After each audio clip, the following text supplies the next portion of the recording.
Well, good morning, friends. It's just after 5:30 in the morning, and I've stepped outside to go on a walk just before sunrise. And I wanted to invite you to join me this morning. So welcome, and I'm glad you're here. I was talking to my brother last weekend, and at one time he had an Apple Watch. And we had dinner last weekend at my parents' house, and I noticed that he wasn't wearing it. And so I asked him why. I said, "John, where's your Apple Watch?"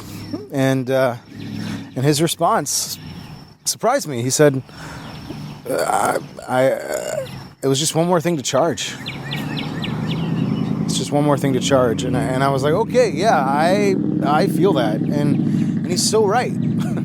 You know, is your nightstand like mine just a jumbled mess of cables and devices? Everything plugs in. Your phone, your iPad, your kid's tablet, your laptop, your watch, your baby monitor, your clock, your fitness tracker, your Kindle, your smart speaker. What else? You got to keep up with all the different cables too. We've got micro USBs and USB-Cs and lightning cables and all the proprietary adapters that we need too. Man, I'm overwhelmed just listing all of these things off. But let's be honest, right? The issue, it's not the cables, is it? It's indicative of something more. All of these devices that fill our nightstands and kitchen counters and desks, they need charging so that we can use the devices, so that we can stay on top of our tasks, so that we can be productive and do our part to help the world continue to turn, so that we can stay in touch with friends and family, or know when the package arrives at our door, so that we can remain on top of the newest trends on TikTok, or know when the new season of Bridgerton drops on Netflix, or find out who so-and-so is dating these days, keep up with the breaking news alerts, figure out which hot take to align ourselves with. Whew. That didn't help my feeling overwhelmed. Anybody else? And y'all, like, I say this with so much love and generosity. I think a lot about what U2's lead singer Bono wrote a few years back. He said, "I preach what I need to hear. I preach what I need to hear." And that's me most weeks, but especially this week. So here we are. Here we are. This is me. You ready? I've been wearing an Apple Watch pretty much daily since the day it debuted in 2015. My phone is my constant companion. I feel naked without it. And I'm always ready to take a picture of whatever amazing thing is happening right in front of me, without always being fully present to what that thing is. I geek out over voice-activated lights. I talk to Siri more than I talk to most other people. I have an app for everything. But I'm also not sleeping well. And I find myself anxious a lot of the time. And when I'm not anxious, I'm anxious that there's something to be anxious about. So I open up Twitter and I find it. Email is often the last thing I check before I go to bed. My phone has often been the first thing I reach for before my feet even hit the floor in the morning. My constant connection has kept me always on and so in tune with and present to all that's going on in the world. Mass shootings and Supreme Court decisions and the war in Ukraine and a fragile economy and racially motivated violence, that I feel on edge a lot. And when I'm not on edge, I'm just exhausted. The red dots in the corners of the apps, you know, those red dots that tell you have another notification, those red dots in the corners of the apps on my phone quickly become the redness in the corners of my eyes. Breaking news. Another text to respond to an email from your boss. Do they ever sleep? Here's how your investments did today. A new LinkedIn request. There's motion at your front door. Another influencer is live now on YouTube. A follow-up email with the subject line, gentle reminder, more Prime Day deals. That thing you've been wanting dropped to a new lower price. How did it know? Swipe now to put it in your cart. This, by the way, is by design. This is how it's supposed to work. It's not a bug, it's a feature. In 2017, the founding president of Facebook, Sean Parker, gave a speech about Facebook's origins. And he said the quiet part out loud. This is what he said. Ready? He said the thought process that went into building these applications, Facebook being the first of them, was all about, quote, how do we consume as much of your time and conscious attention as possible? And that means we need to sort of give you a little dopamine hit every once in a while because someone liked or commented on a photo or a post or whatever. This is by design. It's not a bug. It's a feature. Mission accomplished, right? At least for me. For as much as I value and want to claim autonomy, I've got to confess that I have very little. And I'm pretty sure I'm not alone. I had a professor in divinity school who said we've come to see the world through a 5-inch piece of glass. Isn't that the truth? So what do we do about it? What do we do about it?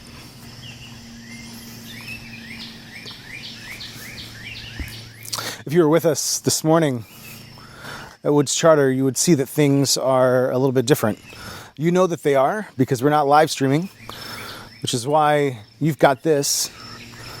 But also in the worship space, we are orienting people toward the windows and not toward the stage so that folks can look outside as we worship. That's different for us. We're also not going to use slides this morning on the screen that drops from the ceiling. We're not going to tell you to pull out your phones and scan the QR code to find our online bulletin. We'll do it again next week, but not today. On a morning like this, we also didn't feel it was right to live stream. It didn't feel faithful. It felt like mixed messaging, like hypocrisy almost. We'll be back next week, and you know the world's not going to end because we're not online this morning. Please remind me of that if I forget. And it's all because it's week 2 of Camp Local. In case you missed it last week or need a refresher, Camp Local is our annual summer series all about experiencing and reclaiming and leaning into beauty and wonder, Sabbath and reconnection with God, with self, with neighbor. It's our way of being playful. We've got, in the worship space, we've got s'mores, we've got a tent that we've pitched, we've got koozies to give away, and a fun old-fashioned lantern. So it's our attempts to be playful while also thinking together about what it means to live faithfully in a world that so often feels like it's lost its mind. Camp Local allows us to be transported somewhere, some distance for some perspective, so that we might ultimately return home changed. Last week, if you remember, we explored the cosmos and considered what the stars might teach us about God's expansive love, our call to shine like stars, according to the Apostle Paul, and both perspective and company we find when we pause and look up. We called it Cosmos Week. This week, as you might have guessed, is Unplugged week here at Camp Local. And it checks out, because camp often takes place in remote locations free of cell service and Wi-Fi. So that's our reality this morning. That's why I'm coming to you this way. I'm glad you're here, by the way.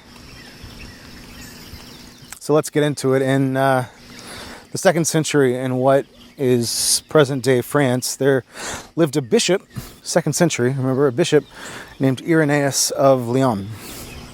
He's one of the earliest writers of Christianity and theology, and he was a fierce defender of the faith. And in particular, he argued against something called Gnosticism. And Gnosticism is a heretical strain of Christianity that said, basically, that salvation comes through the possession of a secret knowledge. Or in Greek, the word knowledge is gnosis. Gnosis, that's where we get the word Gnosticism.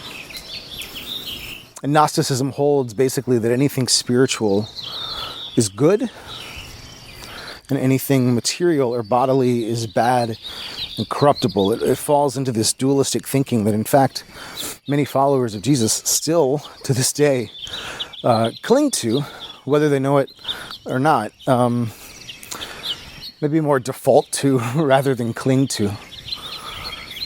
And in response to this idea, Gnosticism, Irenaeus wrote what is perhaps his most famous line. He wrote, quote, "The glory of God is a human being fully alive." The glory of God is a human being fully alive. Let's say it one more time. The glory of God is a human being fully alive. How good is that? In other words, God is most glorified, most full of delight when we are living fully into who God has created us to be. When we taste and experience abundant life, the life that really is life, fully alive, which raises the important question for us: what does it mean to be fully alive? What does it mean to be fully alive? And here's the thing. To avoid sounding like a Luddite, I think it's important to say that at best, technology, it keeps us connected, helps us find our way when we get lost. It allows you to call those you care about most, maybe even care about generally. Don't know why I have to qualify that. It helps you find that perfect song when you're on a walk early in the morning. Has the potential to open up new languages and new worlds. So technology isn't all bad, but at its worst, technology can also dehumanize us. I'm sure many of us have experienced this. It gives cover when hurling insults because you can't see the other person at the other end of the screen. So it doesn't matter as much how they receive it. It eliminates the nuance of conversation. You've experienced this too. Instead, limiting our dialogue to 280 characters on Twitter or 60-second Instagram reels. It reduces the complexity and particularity of who we are to a split-second choice in which somebody either swipes left or swipes right based on a picture and a brief bio. And so it raises the question, is this what it means to be fully alive? Our humanity reduced to data points, pieces on an algorithm, binaries? Put a different way, how might we reclaim our humanity in a world that's hell-bent on dehumanization? It may not surprise you that I think we find the most faithful response when we look at Jesus, the one who we claim is fully God and fully human. This morning, one of our scripture passages is John 1, 1 through 5 and 14. John chapter 1, verses 1 through 5 and 14. It's the very beginning of John's gospel. And this was John the Apostle's starting point, and I think for this conversation in particular, it should be ours too. In the beginning was the Word, and the Word was with God, and the Word was God. And then a little bit later, verse 14, John writes, "And the Word became flesh and lived among us, and we have seen his glory, the glory as of a Father's only Son, full of grace and truth." We have seen his glory. And that glory comes when the Word becomes flesh, when God moves into the neighborhood, when God is embodied, when love puts skin on. The fancy theological term for this is incarnation. Can you say it with me? Incarnation. And incarnation literally means enfleshed. In flesh, the Latin carne, meaning flesh, incarnate, in flesh. Incarnation is our orienting theological framework as the local church. I say this all the time. You've probably heard me say it before. Who is Jesus if not God made local? And what is the church if not God gone local? All of that speaks to the incarnation of God,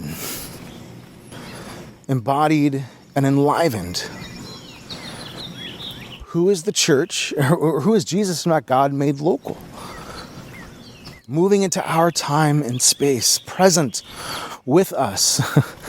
And what is the church if not God gone local? A bold and inclusive people of love on the move, incarnate in our communities, our homes, our workplaces, our schools, in the world. Incarnation is why we're the local church. In other words, it means something that God doesn't stand far off, but instead chooses to come to us in human form, in flesh and blood and bone and breath. It means something that God doesn't remain distant, but comes near as a human being to enter into the mess of this time, in this place, and redeem it from the inside. And among other things, it means that matter matters. That matter matters. It means that to fully live into God's image and likeness, we too must live as fully embodied creatures. I'll say that again. To fully live into God's image and likeness, we too must live as fully embodied creatures. To be fully human is to be fully human. We can't do that if we're only living from the neck up. We can't do that if we're exclusively experiencing our world through a 5-inch piece of glass. We too need to take on flesh.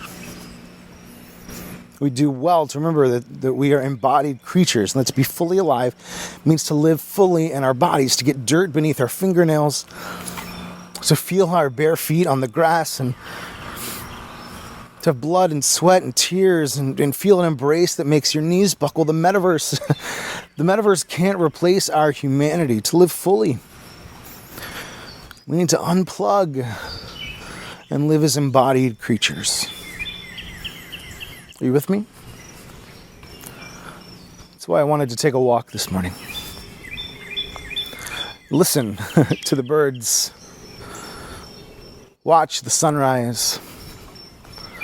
Smell the humid air. Experience the world waking up.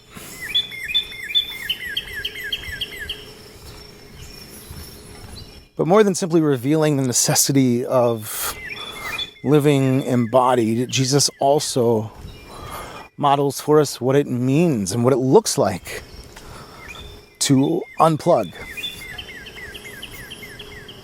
Another scripture for this morning is from Luke chapter 5. Jesus is traveling and he comes upon a man covered with a skin disease. And the man sees Jesus and bows before him and then begs him, "Lord, if you're willing, you can make me clean." And in the passage, it's important to note that Jesus doesn't simply look at the man from a distance, say a prayer, and heal him. Instead, Jesus stretches out his hand and touches him.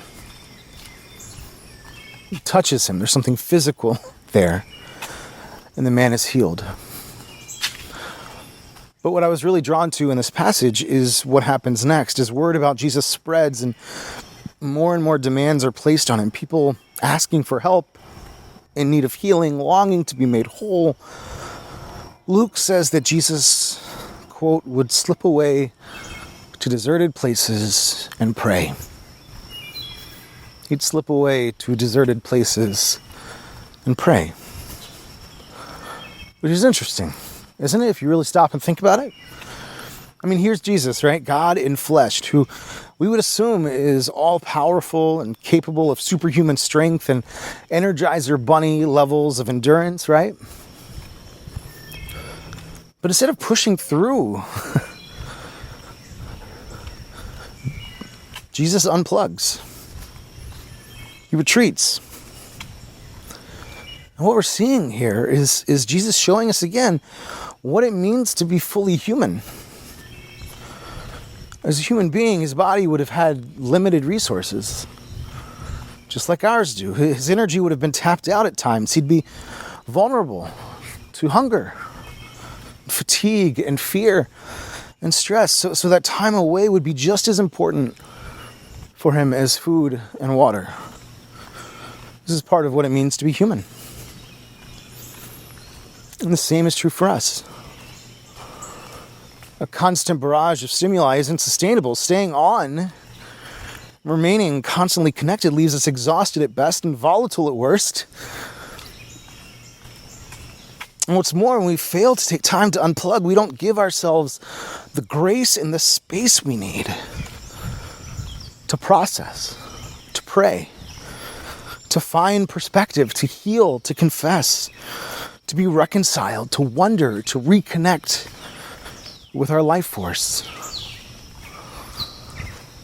Jesus is not just showing us what it looks like to unplug and why it's important. He's pleading with us to do so.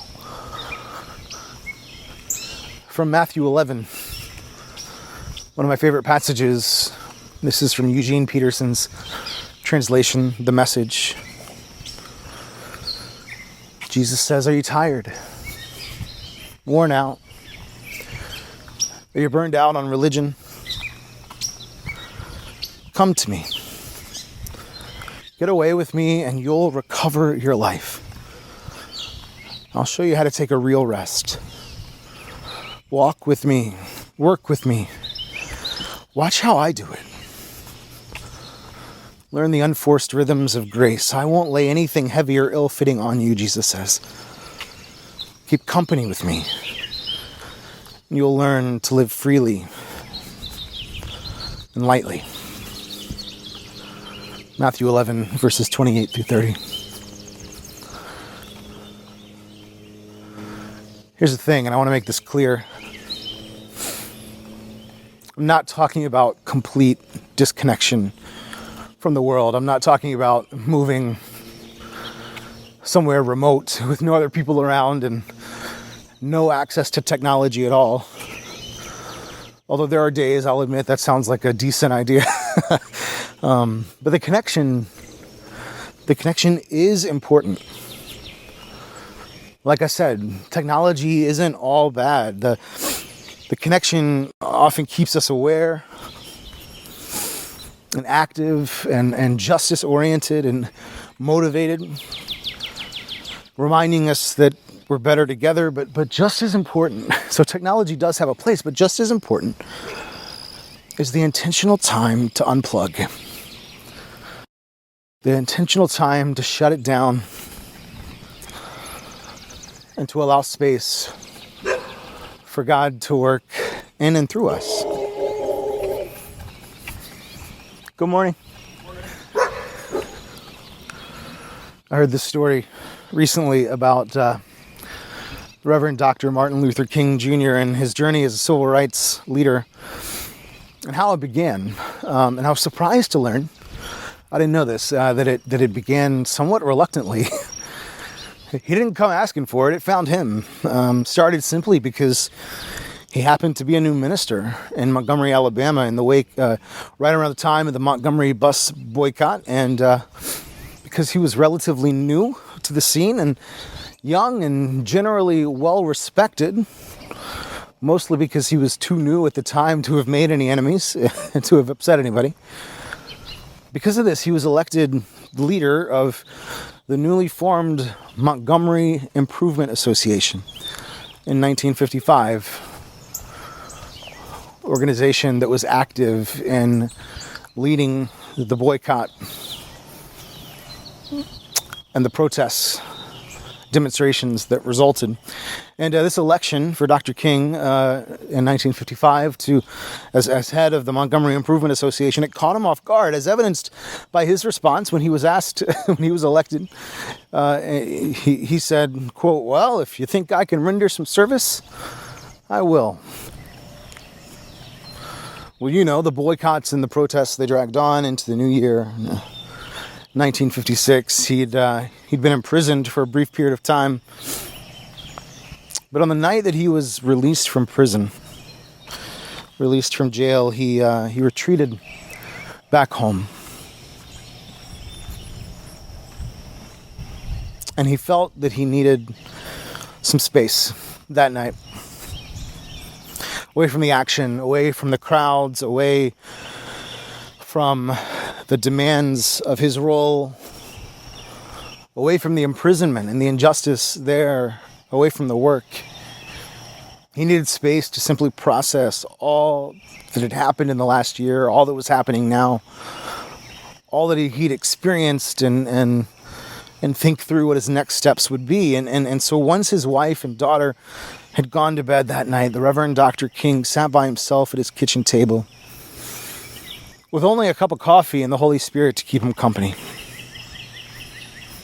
Describing this moment later, Dr. King said, quote, "It seemed at that moment that I could hear an inner voice saying to me, 'Martin Luther, stand up for righteousness, stand up for justice, stand up for truth.'" That space to unplug that night in Montgomery changed the course of history. Just as it did when Jesus took that time to retreat as well and be filled. Imagine what it might do for you.